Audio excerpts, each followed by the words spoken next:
ವೆಂಕಟನಾಥಾರ್ಯಃ ಕವಿತಾರ್ಕಿಕಕೇಸರಿ ವೇದಾಂತಾಚಾರ್ಯವರ್ಯೋ ಮೇ ಸನ್ನಿಧತ್ತಾಂ ಸದಾ ಹೃದಿ ಯೋ ನಿತ್ಯಮಚ್ಯುತಪದಾಂಬುಜಯುಗ್ಮರುಗ್ಮ ವ್ಯಾಮೋಹತಸ್ತರಿತರಾಣಿ ತೃಣಾಯ ಮೇನೆ ಅಸ್ಮದ್ಗುರೋರ್ಭಗವತೋಸ್ಯ ದಯೈಕಸಿಂಧೋಃ ರಾಮಾನುಜಸ್ಯ ಚರಣೌ ಶರಣಂ ಪ್ರಪದ್ಯೆ ಕೃಷ್ಣಾಯ ವಾಸುದೇವಾಯ ಹರಯೇ ಪರಮಾತ್ಮನೆ ಪ್ರಣತಕ್ಲೇಶನಾಶಾಯ ಗೋವಿಂದಾಯ ನಮೋ ನಮಃ. ಶ್ರೀಯಪ್ಪದಿಯಾದ ಸರ್ವೇಶ್ವರನು ಸಾಧು ಜನರನ್ನು ಸಂರಕ್ಷಣೆ ಮಾಡೋದಕ್ಕೋಸ್ಕರ ಅನೇಕ ವಿಧವಾದ ಅವತಾರಗಳನ್ನು ಮಾಡಿದ. ಅದರಲ್ಲಿ ಶ್ರೀ ಕೃಷ್ಣಾವತಾರ ಪ್ರತಿಯೊಬ್ಬ ಆಚಾರ್ಯರಿಗೂ ಆಸೇತು ಹಿಮಾಚಲ ಪರ್ಯಂತ ಇರುವಂತಹ ಸಾಧು ಸಂತರಿಗೂ ಅಚ್ಚುಮೆಚ್ಚು. ಕೃಷ್ಣಾವತಾರ ಅಂದರೆ ಯಾರಿಗಿಷ್ಟವಾಗೋದಿಲ್ಲ ಹೇಳಿ. ಕೃಷ್ಣನ ಆಕರ್ಷಣೀಯವಾದ ಸ್ವರೂಪ, ಗುಣದ ಮೂಲಕ, ತನ್ನ ಸ್ವಭಾವದ ಮೂಲಕ, ತನ್ನ ಸ್ವರೂಪದ ಮೂಲಕ ಪ್ರಪಂಚವನ್ನೇ ಗೆದ್ದವನು ಕೃಷ್ಣ ಪರಮಾತ್ಮ. ದುಷ್ಟರ ಹೃದಯವನ್ನು ಅಪಹರಿಸುವಂತಹ ಅದ್ಭುತವಾದ ಸ್ವರೂಪ ಶ್ರೀಕೃಷ್ಣನದ್ದು. ಆದ್ದರಿಂದ ಕೃಷ್ಣಾವತಾರದಲ್ಲಿ ಭಗವಂತ ಮಾಡಿ ತೋರಿಸಿದಂತಹ ಲೀಲೆಗಳನ್ನು ಪೂರ್ವಾಚಾರ್ಯರು ಅಪಾರವಾಗಿ ಕೊಂಡಾಡ್ತಾರೆ. ಶ್ರೀ ವಿಷ್ಣು ಸಹಸ್ರನಾಮವನ್ನು ಭೀಷ್ಮಾಚಾರ್ಯರು ಯುಧಿಷ್ಠಿರನಿಗೆ ಉಪದೇಶ ಮಾಡಬೇಕಾದ್ರೆ ಸಾಕ್ಷಾತ್ ಕೃಷ್ಣ ಪರಮಾತ್ಮನೇ ಶ್ರವಣ ಮಾಡುತ್ತಾರೆ. ಸಹಸ್ರನಾಮಕ್ಕಿರುವಂತಹ ವೈಶಿಷ್ಟ್ಯ ಏನು ಅಂದರೆ, ಭಗವದ್ಗೀತೆಗೂ ಸಹಸ್ರನಾಮಕ್ಕೂ ಇರುವಂತಹ ವ್ಯತ್ಯಾಸ ಏನು ಅಂತ ಕೇಳಿದರೆ, ಭಗವಂತ ಭಗವದ್ಗೀತೆಯನ್ನು ನುಡಿದದ್ದು, ಸಹಸ್ರನಾಮವನ್ನು ಭಗವಂತ ಕೇಳಿದ್ದು ಹೇಳಿದ್ದು. ಭಗವಂತ ಗೀತೆಯನ್ನು ಹೇಳಿದ, ಸಹಸ್ರನಾಮವನ್ನು ಕೇಳಿದ. ಭೀಷ್ಮಾಚಾರ್ಯರ ಮೂಲಕ ತನ್ನ ಅದ್ಭುತವಾದ ಶ್ರೀನಾಮದ ವೈಶಿಷ್ಟ್ಯವನ್ನು ಲೋಕಕ್ಕೆ ನುಡಿಯುವಂತೆ ಮಾಡಿದ. ಭೀಷ್ಮಾಚಾರ್ಯರು ಭಗವಂತನನ್ನು ಮನಸ್ಸಿನಲ್ಲಿ ಧಾರಣೆ ಮಾಡಿ ಯುಧಿಷ್ಠಿರನಿಗೆ ಈ ಅದ್ಭುತವಾದ ಶ್ರೀನಾಮಗಳನ್ನು ಉಪದೇಶ ಮಾಡ್ತಾರೆ. ನಾಮದ ಮೂಲಕ ಪ್ರಪಂಚಕ್ಕೆ ಕ್ಷೇಮವಾಗತ್ತೆ, ನಾಮವನ್ನು ಜಪ ಮಾಡುವುದರ ಮೂಲಕ ನಮಗೂ ಕ್ಷೇಮವಾಗತ್ತೆ, ಜೀವನದಲ್ಲಿ ಸುಖ ಶಾಂತಿ ಇತ್ಯಾದಿಗಳೆಲ್ಲ ಲಭ್ಯವಾಗತ್ತೆ. ಬರೀ ಶಬ್ದಕ್ಕೆ ಎಷ್ಟು ಪ್ರಭಾವ ಇದೆ. ನಾರಾಯಣ ಅಂತ ಹೇಳಿದರೆ ಶಬ್ದ ಮಾತ್ರದಿಂದಲೇ ದುಃಖಗಳೆಲ್ಲ ಪರಿಹಾರವಾಗುತ್ತೆ. ಇನ್ನು ಅರ್ಥಾನುಸಂಧಾನ ಮಾಡಿದ್ರೆ ಹೇಗೆ ನೋಡಿ. ಅರ್ಥವನ್ನೂ ತಿಳಿದುಕೊಂಡು ಸಹಸ್ರನಾಮವನ್ನು ಪಾರಾಯಣ ಮಾಡಿದ್ರೆ ಅದರಿಂದ ಆಗುವಂತಹ ಅನುಭವವೇ ಬೇರೆ, ಅಲಾದಿಯಾದ ಒಂದು ಅನುಭವ ನಮಗೆ ಅದರಿಂದ ಮೂಡತ್ತೆ. ಆ ನಿಟ್ಟಿನಲ್ಲಿ ನಾವು ಸಹಸ್ರನಾಮದ ಅರ್ಥವಿಶೇಷವನ್ನು ತಿಳಿದುಕೊಳ್ಳುವಂತಹ ಪ್ರಯತ್ನವನ್ನು ಮಾಡ್ತಾ ಇದ್ದೇವೆ. ಅದರಲ್ಲಿ ಭೂತಕೃತ್, ಭೂತಭೃತ್, ಭಾವ, ಭೂತಾತ್ಮ ಎಂಬ ಶಬ್ದಗಳಿಗೆ ಅರ್ಥವನ್ನು ತಿಳಿದುಕೊಳ್ಳಬೇಕಾದ್ರೆ ಭಾವ ಎಂಬ ಶಬ್ದ ಇದೆ. ಭಾವಾಯ ನಮಃ ಎಂದು ಪರಮಾತ್ಮನನ್ನು ನಾವು ಕೊಂಡಾಡ್ತೇವೆ. ಏನು ಈ ಭಾವ ಅನ್ನೋ ಶಬ್ದಕ್ಕೆ ಏನರ್ಥ?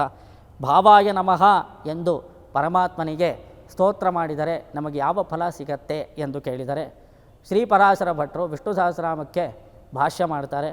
ಭಗವದ್ಗುಣದರ್ಪಣಂ ಎಂದು ಕರೆಯಲ್ಪಡುವಂತಹ ಅವರ ಭಾಷ್ಯದಲ್ಲಿ ಭಾವ ಎಂದು ಕರೆಯಲ್ಪಡುವ ಪರಮಾತ್ಮನ ಶಬ್ದ, ಅದಕ್ಕೆ ಅರ್ಥ ಹೇಳಬೇಕಾದ್ರೆ ಶ್ಲಿಷ್ಟತ್ವಾತ್ ಭಾವ ಈರಿತಃ ಎಂದು ನಿರ್ವಚನ ಹೇಳ್ತಾರೆ. ಭಾವ ಈರಿತಃ ಅಂದರೆ ಸ್ವೇಚ್ಛೆಯ ಪರಮಾತ್ಮ ಜಗತ್ತಿನಲ್ಲಿ ಅವತಾರ ಮಾಡ್ತಾನೆ, ತನ್ನಿಷ್ಟದಂತೆ ಅವತಾರ ಮಾಡ್ತಾನೆ, ತನ್ನಿಷ್ಟದ ಪ್ರಕಾರ ಪ್ರಪಂಚವನ್ನು ನಡೆಸುತ್ತಾನೆ, ತನ್ನಿಷ್ಟದಂತೆ ತನ್ನ ಗುಣಗಳನ್ನು ಕೂಡ ಪ್ರಕಟಪಡಿಸುತ್ತಾನೆ. ಒಬ್ಬರಿಗೆ ವಿಶ್ವರೂಪವನ್ನು ತೋರಿಸುವುದು ಅಥವಾ ಒಬ್ಬರಿಗೆ ಸೌಲಭ್ಯವನ್ನು ತೋರಿಸುವುದು. ಭಗವಂತನಲ್ಲಿ ಹಲವಾರು ಕಲ್ಯಾಣ ಗುಣಗಳಿದೆ ನೋಡಿ. ನಮ್ಮಲ್ಲಿರುವಂತಹ ದಯೆ, ಕರುಣೆ ಇದೆಲ್ಲ ಇದೆ, ನಮಗಿದೆ ಅಂತ ಇಟ್ಕೊಳ್ಳಿ. ನಾವು ಕೆಲವರ ವ್ಯಕ್ತಿಗಳ ವಿಷಯದಲ್ಲಿ ನಾವು ಆ ಗುಣಗಳನ್ನು ಪ್ರದರ್ಶನ ಮಾಡ್ತೇವೆ. ಭಿಕ್ಷುಕರ ವಿಷಯದಲ್ಲಿ ಕರುಣಾ ಪ್ರದರ್ಶನ ನಡೆಯುತ್ತೆ ನಮ್ಮಿಂದ. ಭಿಕ್ಷುಕನ ಮೇಲೆ ನಾವು ಕರುಣೆಯನ್ನು ತೋರಿಸುತ್ತೇವೆ. ಒಬ್ಬೊಬ್ಬರು ಒಂದೊಂದು. ಇವಾಗ ಮಾತೃ ತಾಯಿಯಾದವಳು ತನ್ನ ಮಗನ ವಿಷಯದಲ್ಲಿ ವಾತ್ಸಲ್ಯವನ್ನು ತೋರಿಸುತ್ತಾಳೆ, ಮಾತೃಭಾವ ಅದನ್ನು ತೋರಿಸುತ್ತಾಳೆ. ಒಬ್ಬೊಬ್ಬರು ಇವಾಗ ಫ್ರೆಂಡ್ಸ್ ಆಗಿದ್ದರೆ ಗೆಳೆತನದಲ್ಲಿ ಕೆಲವು ಭಾವಗಳು ಪ್ರದರ್ಶನವಾಗತ್ತೆ. ಪ್ರಿಯತಮೆಯ ಜೊತೆ ಕೂಡಬೇಕಾದ್ರೆ ಕೆಲವು ಭಾವಗಳು ಪ್ರದರ್ಶನವಾಗತ್ತೆ. ಒಬ್ಬೊಬ್ಬ ವ್ಯಕ್ತಿಯ ವಿಷಯದಲ್ಲಿ ಒಂದೊಂದು ರೀತಿ ನಾವು ನಡ್ಕೊಳ್ತೀವಿ ಪ್ರಪಂಚದಲ್ಲಿ. ಆ ರೀತಿ ಭಗವಂತನಲ್ಲಿ ಗುಣಗಳು ನೆಲೆಸಿರುತ್ತೆ, ನಮ್ಮಲ್ಲಿ ದೋಷಗಳು ಇರುತ್ತೆ. ಕೆಲವರು ವಿಷಯಗಳಲ್ಲಿ ದೋಷ ಪ್ರದರ್ಶನವೂ ನಡೆಯುತ್ತೆ ನಮ್ಮಿಂದ. ನಾವು ಕೆಲವು ವಿಷಯಗಳಲ್ಲಿ ಕೆಲವು ವ್ಯಕ್ತಿಗಳ ಹತ್ರ ದೋಷ ಕೂಡ ತೋರಿಸ್ಬಿಡ್ತೀವಿ. ನಮ್ಮಲ್ಲಿ ಎಷ್ಟು ಡಿಸಡ್ವಾಂಟೇಜ್ ಇದೆ ಅಥವಾ ನಮ್ಮಲ್ಲಿ ಇರುವಂಥ ದುರ್ಗುಣಗಳನ್ನೆಲ್ಲ ನಾವು ತೋರಿಸ್ಬಿಡ್ತೇವೆ ಕೆಲವು ಸಂದರ್ಭಗಳಲ್ಲಿ. ಆದರೆ ಪರಮಾತ್ಮನಲ್ಲಿ ಬರೀ ಸದ್ಗುಣಗಳೇ ನೆಲೆಸಿರುತ್ತೆ. ಅವನ ಕಲ್ಯಾಣ ಗುಣಗಳು ಅವನಿಷ್ಟದಂತೆ, ತನ್ನ ಸಂಕಲ್ಪಾನುಸಾರದಂತೆ ಕೆಲವು ವ್ಯಕ್ತಿಗಳ ವಿಷಯದಲ್ಲಿ ಪ್ರಕಟವಾಗತ್ತೆ, ಅದು ಹೊರಗಡೆ ಬರುತ್ತೆ. ಕೆಲವು ವ್ಯಕ್ತಿಗಳಿರ್ತಾರೆ, ಅವರವರ ವಿಚಾರದಲ್ಲಿ ತನ್ನಲ್ಲಿರುವಂತಹ ಕಲ್ಯಾಣ ಗುಣಗಳನ್ನು ಪ್ರಕಟಪಡಿಸುವಂತಹ ಪರಮಾತ್ಮನಿಗೆ ಭಾವ ಎಂದು ಕರೆಯುತ್ತಾರೆ. ಭಾವಾಯ ನಮಃ ಎಂದು ಅನುಸಂಧಾನ ಮಾಡುವಂತಹ ಒಂದು ಸಂಪ್ರದಾಯವನ್ನು ನಮ್ಮ ಪೂರ್ವಾಚಾರ್ಯರು ನಮಗೆ ತೋರಿಸಿದ್ದಾರೆ. ಈ ಅರ್ಥವಿಶೇಷವನ್ನು ತಿಳಿದುಕೊಳ್ಳುವ ನಿಟ್ಟಿನಲ್ಲಿ ಒಂದು ಕಥೆಯನ್ನು ನೋಡೋಣ. ಇದು ಕೃಷ್ಣಾವತಾರಕ್ಕೆ ಸಂಬಂಧಿಸಿರುವಂತಹ ಕತೆ. ಪಾಂಡವದೂತನಾಗಿ ಶ್ರೀ ಕೃಷ್ಣ ಪರಮಾತ್ಮ ಹೊರಡ್ತಾನೆ ಎಲ್ಲಿಗೆ? ಕೌರವರ ಸಭೆಗೆ.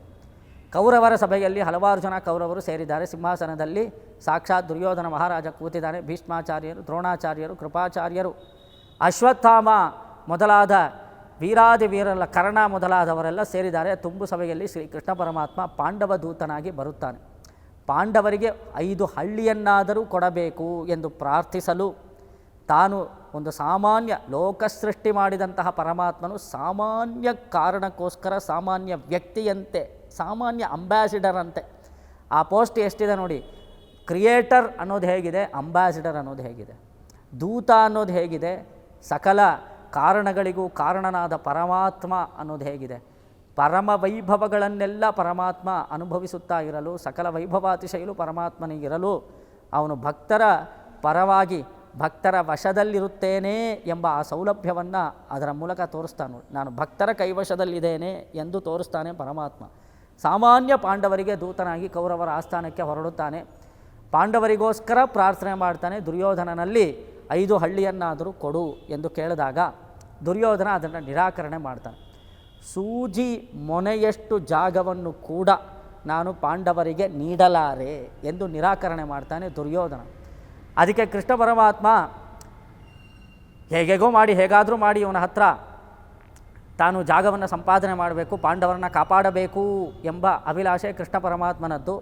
ಆದರೆ ಇವನು ಯಾವಾಗ ಕೊಡೋದಿಲ್ಲ ಅಂತ ಹೇಳಿದನೋ ಆಗ ಯುದ್ಧಕ್ಕೆ ಸನ್ನದ್ಧನಾಗಬೇಕಲ್ಲ. ಇನ್ನು ಯುದ್ಧ ಮಾಡಿಯೇ ಇವನ ಹತ್ರ ನಾವು ತಮ್ಮ ಸ್ಥಳವನ್ನು ಪಡೆದುಕೊಳ್ಳಬೇಕು ಎಂದು ಭಾವಿಸಿದವನೇ ಕೃಷ್ಣ ಪರಮಾತ್ಮ ಹೇಳ್ತಾನೆ, ಒಂದು ವೇಳೆ ನೀನು 5 ಹಳ್ಳಿಯನ್ನು ಕೊಡದೆ ಹೋದರೆ ಯುದ್ಧವೇ ಏರ್ಪಡತ್ತೆ. ಅದರಿಂದ ಹಲವಾರು ಜನ ಕ್ಷತ್ರಿಯರೆಲ್ಲ ಪಾಲ್ಗೊಳ್ಳಬೇಕಾದ ಪರಿಸ್ಥಿತಿ ಬರುತ್ತೆ. ಕುರುಕ್ಷೇತ್ರ ಯುದ್ಧ ಮಾಡಿ ಪಾಂಡವರು ಗೆದ್ದು ಜಾಗವನ್ನು ಸಂಪಾದನೆ ಮಾಡಬೇಕಾಗತ್ತೆ. ಅದಕ್ಕೆ ನೀನು ಆಸ್ಪದ ಕೊಡಬೇಡ ಅಂತ ಎಷ್ಟು ಹೇಳಿದರು ದುರ್ಯೋಧನ ಅದಕ್ಕೆ ಕೇಳೋದಿಲ್ಲ. ಅಡಚ ನಾನು ಕೊಡೋದಿಲ್ಲ, ನಾನು ಸೂಜಿ ಮೊನೆಯಷ್ಟು ಜಾಗವನ್ನು ನಿಮಗೆ ಕೊಡೋದಿಲ್ಲ, ಪಾಂಡವರು ಯಾವತ್ತಿದ್ರೂ ನನ್ನ ಶತ್ರುಗಳೇ ಎಂದು ದುರ್ಯೋಧನ ಹೇಳಲಾಗಿ, ಎಲೈ ಕೃಷ್ಣ ಪರಮಾತ್ಮನೇ ಯುದ್ಧವನ್ನು ನೀನು ಹೇಗೆ ನಡೆಸ್ಬಿಡ್ತೀಯ? ಕೃಷ್ಣ ಹೇಳ್ತಾನೆ, ನಾನೇ ಯುದ್ಧ ನಡೆಸ್ತೀನಿ ಅಂತ ಹೇಳಿದಾಗ ನೀನು ಅದು ಹೇಗೆ ನಡೆಸ್ತೀಯ? ನೀನು ಒಬ್ಬನೇ ನಿಂತು ಯುದ್ಧವನ್ನು ನಡೆಸುತ್ತೀಯೋ? ನಾನು ನಿನ್ನನ್ನೇ ಸೆರೆ ಹಿಡಿದು ನಿನ್ನನ್ನೇ ಬಂದಿಖಾನೆಯಲ್ಲಿ ಬಂಧಿಸಿದರೆ ಆಗೇನು ಮಾಡುತ್ತಿ ಎಂದು ದುರ್ಯೋಧನನು ಒಂದು ವ್ಯವಸ್ಥೆ ಮಾಡಿದ್ದ. ಕೃಷ್ಣ ದೂತನಾಗಿ ಬರಬೇಕು, ಅವನೊಂದು ಸಿಂಹಾಸನದಲ್ಲಿ ಕೂಡಬೇಕು, ಕೂಡಿದ ತಕ್ಷಣ ಭೂಮಿ ಕುಸಿಯಬೇಕು, ಕುಸಿದ ಭೂಮಿಯ ಒಳಗಡೆ ಸಿಂಹಾಸನ ಹೋಗಬೇಕು, ಅಲ್ಲೊಂದು ಬಂದಿಖಾನೆ ಇರಬೇಕು, ಕೃಷ್ಣನನ್ನು 4-5 ಜನ ಕಾಲಾಳುಗಳೆಲ್ಲ ಬಂದು ಅವನನ್ನು ಸೆರೆಯಲ್ಲಿಡಬೇಕು, ಯುದ್ಧಕ್ಕೂ ಕೃಷ್ಣನಿಗೂ ಸಂಬಂಧವೇ ಇರಬಾರ್ದು, ಯುದ್ಧದಲ್ಲಿ ಕೃಷ್ಣ ಪಾಲ್ಗೊಳ್ಳಬಾರ್ದು ಅಂತ ಒಂದು ಪ್ಲ್ಯಾನ್ ಮಾಡಿದ್ದ. ಆಗಲೇ ಅವನು ಪೂರ್ವಾಲೋಚನೆ ಮಾಡಿದ್ದ ದುರ್ಯೋಧನ. ಅದರ ಪ್ರಕಾರದಂತೆ ಸಿಂಹಾಸನದಲ್ಲಿ ಕೃಷ್ಣನನ್ನು ಕೂಡಿಸಿದ್ದಾನೆ. ಇನ್ನೇನು ಸಿಂಹಾಸನ ಕುಸಿಯಬೇಕು ಅನ್ನೋಷ್ಟರಲ್ಲಿ ಕೃಷ್ಣ ಪರಮಾತ್ಮ ದುರ್ಯೋಧನನ್ನು ನೋಡಿ ಹೇಳ್ತಾನೆ, ಮಗು, ನಿನ್ನ ತಂದೆಗೂ ತಂದೆಗೂ ತಂದೆಗೂ ತಂದೆಯಾದವನು ನಾನು, ನನ್ನಿಷ್ಟದಂತೆ ಜೀವನ ನಡೆಯುತ್ತೆ ಹೊರತು ನಿನ್ನಿಷ್ಟದಂತೆ ಯಾವುದೂ ನಡೆಯೋದಿಲ್ಲ ಸ್ವಾಮಿ. ಈಗ ನೋಡು ನನ್ನ ವೈಭವಾತಿಶ, ನಾನು ಒಬ್ಬನೇ ವ್ಯಕ್ತಿ ಅಂತ ನೀನು ಭಾವಿಸಿದ್ದಿ, ನಾನು ಒಬ್ಬ ಇದ್ದರೆ ಪ್ರಪಂಚ ನಡೆಯುತ್ತೆ, ನಾನು ಒಬ್ಬನೇ, ಐ ಆಮ್ ಅಲೋನ್ ಅಂತ ನೀನು ಅಂದ್ಕೊಂಡಿದ್ದಿ. ಆದರೆ ಇವತ್ತು ನಾನು ಅಲೋನಾ ಅಥವಾ ನನ್ನೊಳಗಡೆ ಯಾರಾದರೂ ಇದ್ದಾರಾ ಅನ್ನೋದನ್ನು ತೋರಿಸ್ತೀನಿ ಅಂತ ಹೇಳಿ ತನ್ನ ವಿಶ್ವರೂಪವನ್ನು ಪ್ರಕಟಪಡಿಸ್ತಾನೆ ದುರ್ಯೋಧನನ ಮುಂದೆ. ದುರ್ಯೋಧನ ಕಣ್ಣು ಬಿಟ್ಟು ನೋಡಿದಾಗ ಸಕಲ ಜೀವಕೋಟಿಗಳನ್ನು ಪರಮಾತ್ಮ ಧರಿಸಿರೋದನ್ನು ಗಮನಿಸ್ತಾನೆ. ಈ ಕಡೆ ಏಕಾದಶ ರುದ್ರರು, ದ್ವಾದಶಾದಿತ್ಯರು, ಮರುದ್ದೇವತೆಗಳು, ಸಕಲ ದೇವತೆಗಳು, ಬ್ರಹ್ಮರುದ್ರಾದಿ ಇತರ ದೇವತೆಗಳು, ಮನುಷ್ಯರು, ಅಂಡಜರು, ಸ್ವೇದಜರು, ಸಕಲ ಜೀವಕೋಟಿಗಳು, ಎಷ್ಟೆಷ್ಟು ಲಕ್ಷ ಜೀವಕೋಟಿಗಳಿದೆಯೋ ಅದಷ್ಟನ್ನು ಪರಮಾತ್ಮ ತನ್ನ ದೇಹದಲ್ಲಿ ಧರಿಸಿರುವುದನ್ನು ದುರ್ಯೋಧನ ನೋಡ್ತಾನೆ, ತುಂಬ ಆಶ್ಚರ್ಯ ಪಡ್ತಾನೆ. ಭಗವಂತ ಆಗ ಹೇಳ್ತಾನೆ, ಜೀವಕೋಟಿಗಳೆಲ್ಲ ನನ್ನಿಷ್ಟದಂತೆ ಸೃಜವಾಗತ್ತೆ, ನನ್ನಿಷ್ಟದಂತೆ ಸೃಷ್ಟಿಯಾಗತ್ತೆ, ನನ್ನಿಷ್ಟದಂತೆ ಪ್ರಪಂಚ ನಡೆಯುತ್ತೆ, ಎಲ್ಲವನ್ನೂ ಧರಿಸಿದವನು ನಾನು. ಆದ್ದರಿಂದ ನನ್ನನ್ನು ನೀನು ವೈರತ್ವ ಅಂದರೆ ನಾನು ಈಗ ಪಾಂಡವರ ಪಕ್ಷಪಾತಿಯಾಗಿದ್ದೇನೆ ಅಂದರೆ ಯಾರು ಗೆಲ್ತಾರೆ ಅಂತ ನೀನೇ ನೋಡ್ಕೋ, ಪ್ರಪಂಚ ಎಲ್ಲ ನನ್ನಲ್ಲಿದೆ, ಇವಾಗ ನಾನು ಪಾಂಡವರ ಕೈವಶದಲ್ಲಿದ್ದೇನೆ ಅಂತ ಹೇಳಿದ್ರೆ ಯುದ್ಧದಲ್ಲಿ ಯಾರಿಗೆ ಗೆಲುವಾಗತ್ತೆ? ಪಾಂಡವರಿಗೆ ಖಂಡಿತ ಆಗತ್ತೆ. ನೀನು ಮೃತ್ಯುವಿನ ದವಡೆಯಿಂದ ಪಾರಾಗಲು ಸಾಧ್ಯವೇ ಇಲ್ಲ, ನಿನ್ನಿಂದ ಸಕಲ ಕುಲಗಳು ನಾಶವಾಗತ್ತೆ. ಅದಕ್ಕೆ ಆಸ್ಪದವಾಗಿ ನೀನು ಇರಬೇಡ, ಪಾಂಡವರಿಗೆ 5 ಹಳ್ಳಿಯನ್ನಾದರೂ ಕೊಟ್ಟು ನೀನು ಹೇಗಾದರೂ ಮಾಡಿ ಅವರ ಜೊತೆಗೆ ಸಹಬಾಳ್ವೆಯನ್ನು ನಡೆಸಿದರೆ ಮಾತ್ರ ಕುಲಕ್ಕೆ ಕ್ಷೇಮ, ಇಲ್ಲದೆ ಹೋದರೆ ಯುದ್ಧ ನಡೆಯುತ್ತೆ, ಯುದ್ಧದಲ್ಲಿ ಪಾಂಡವರು ಗೆಲ್ತಾರೆ, ನೀನು ಸೋಲ್ತಿ, ಇದು ನಿನಗೆ ಕೊಡುವಂತಹ ಎಚ್ಚರಿಕೆ ಎಂದು ಕೃಷ್ಣ ಪರಮಾತ್ಮ ಹೇಳ್ತಾನೆ. ಅಂದರೆ ಕೃಷ್ಣ ತನ್ನ ಸಂಕಲ್ಪದಂತೆ ದುರ್ಯೋಧನನಿಗೆ ವಿಶ್ವರೂಪವನ್ನು ತೋರಿಸಬೇಕು ಎಂದು ತನ್ನಲ್ಲಿ ನೆಲೆಸಿರುವಂತಹ ಜೀವಕೋಟಿಗಳ ಪ್ರದರ್ಶನ ಮಾಡ್ತಾನೆ. ಎಲ್ಲವನ್ನೂ ತಾನೇ ಧರಿಸಿದ್ದಾನೆ ಎಂಬುದನ್ನು ದುರ್ಯೋಧನನಿಗೆ ತೋರಿಸುತ್ತಾನೆ. ತನ್ನಿಚ್ಛೆಯಂತೆ ತನ್ನಲ್ಲಿರುವಂತಹ ಗುಣಗಳನ್ನು ಪ್ರಕಟಪಡಿಸುವಂತಹ ಪರಮಾತ್ಮನನ್ನು ಭಾವಃ ಎಂದು ಕರೆಯುತ್ತಾರೆ. ಭಾವಾಯ ನಮಃ ಎಂದು ಹೇಳುವುದರ ಮೂಲಕ ಪರಮಾತ್ಮನ ಕರುಣಾ ಸ್ವಭಾವ ನಮ್ಮ ಮೇಲೆ ಹರಿದು ಬರಲಿ ಎಂದು ಅವನಲ್ಲಿ ಪ್ರಾರ್ಥನೆ ಮಾಡಿಕೊಳ್ತಾ ಶ್ರೀಮತೆ ರಾಮಾನುಜಾಯ ನಮಃ. ಮುಂದಿನ ಸಂಚಿಕೆಯಲ್ಲಿ ಮುಂದಿನ ಶ್ರೀನಾಮಗಳ ಅರ್ಥ ವಿಶೇಷಗಳನ್ನು ತಿಳಿಯುವಂತಹ ಪ್ರಯತ್ನ ಮಾಡುವ.